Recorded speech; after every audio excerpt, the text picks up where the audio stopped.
അത് തന്നെ മാർക്കുണ്ട് കേട്ടോ. ചിരിച്ച് സ്മൈലിന് മാർക്കുണ്ട്. നിങ്ങളുടെ മോൻ കണ്ടതുകൊണ്ട് ഞാൻ പറഞ്ഞതേ ഉണ്ട്. നമ്മുടെ ഒരു ഫാമിലി പോലെയാണ് എനിക്ക് വന്ന് കണ്ടപ്പോൾ തോന്നിയത്. അപ്പൊ അതുപോലെ റിലാക്സ് ചെയ്ത് ചെയ്യുക. നമ്മുടെ ഇവിടെ ആദ്യത്തെ റൗണ്ട് വേദിയിൽ ഇവിടെ നടക്കുന്നത് ക്യാമ്പസ് എങ്ങനെയാ വെച്ചാൽ അത് പിന്നെ ആത്മവിശ്വാസം, മുഖത്തിന്റെ പ്രസരിപ്പ്, വസ്ത്രധാരണം, ശരീരം, ഇത് മാത്രമല്ല നല്ല സ്വഭാവത്തിന് ഈയൊരു മലയാളി മങ്കയുടെ ഇതിനനുസരിച്ച് എല്ലാവരും മേക്കപ്പ് ചെയ്തിട്ടുണ്ട്. അത് എടുത്ത് പറയേണ്ട കാര്യമില്ല. അപ്പൊ മേക്കപ്പാണ് പ്രധാനമായിട്ട് നോക്കുന്നത്. പിന്നെ അതിൽ നിന്നാണ് നമ്മൾ ഫസ്റ്റ് റൗണ്ടിൽ ഉള്ളവരെ സെലക്ട് ചെയ്യുന്നത്. അപ്പൊ അതിന് തന്നെ നിങ്ങൾക്ക് ആ ഇതൊന്ന് കാണാൻ വേണ്ടിയിട്ടുള്ള സമയം നമുക്ക് തരണം. മാക്സിമം സ്പേസ് യൂട്ടിലൈസ് ചെയ്തിട്ട് നടക്കുക. നിങ്ങളുടെ കോൺഫിഡൻസ് ലെവല്, മുഖത്തെ പ്രസന്നത, മാക്സിമം മലയാളം വാക്കുകൾ തന്നെ ഉപയോഗിക്കാം. സെക്കൻഡ് റൗണ്ടിൽ വരുമ്പം സെൽഫ് ഇൻട്രൊഡക്ഷൻ ആണ്. അതിൽ നിങ്ങൾക്ക് നിങ്ങളെ പരിചയപ്പെടുത്താം.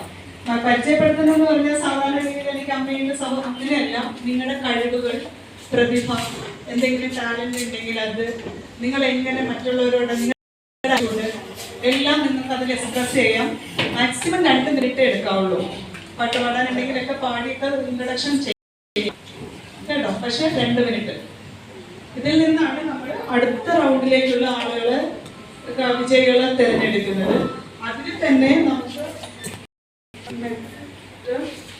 മികച്ച റാമ്പ് ഉണ്ട്, കോസ്റ്റ്യൂം ഉണ്ട്, ജ്വല്ലറി ഉണ്ട്, ബെസ്റ്റ് സ്മൈൽ ഉണ്ട്, മേക്കപ്പ് ഉണ്ട്, ബോഡി ഷേപ്പ് ഉണ്ട്, നല്ല കണ്ണുകൾ, മനോഹരമായ കണ്ണുകൾ ഇതുണ്ട്, ആറ്റിറ്റ്യൂഡ് ഉണ്ട്, ഹെയർ നോക്കുന്നുണ്ട്, ഇന്ററാക്ഷൻ, പെർഫോമൻസ്, എല്ലാത്തിനും സമ്മാനമുണ്ട്. അപ്പൊ എല്ലാവരും സമ്മാനമായിട്ടേ തിരിച്ചു പോവുള്ളൂ. അപ്പൊ എല്ലാവരും ഹാപ്പി അല്ലേ? അപ്പൊ ഓൾ ദ ബെസ്റ്റ്.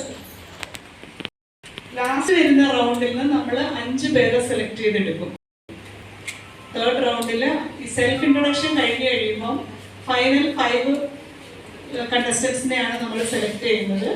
അതിൽ നിന്നും ഒരു ക്വസ്റ്റ്യൻ ഉണ്ടാവും. ആ ക്വസ്റ്റ്യന് ആൻസർ പറയുന്നതിൽ നിന്നാണ് ഫസ്റ്റ്, സെക്കൻഡ്, തേർഡ് 3 കിരീടധാരികളെ സെലക്ട് ചെയ്യുന്നത്.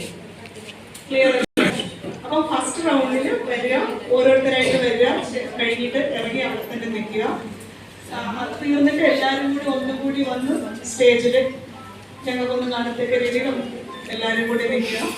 അത് കഴിഞ്ഞ് സെക്കൻഡ് റൗണ്ടിലും ഇതുപോലെ തന്നെ വന്നിട്ട് സെൽഫ് ഇൻട്രൊഡക്ഷൻ പറയുക.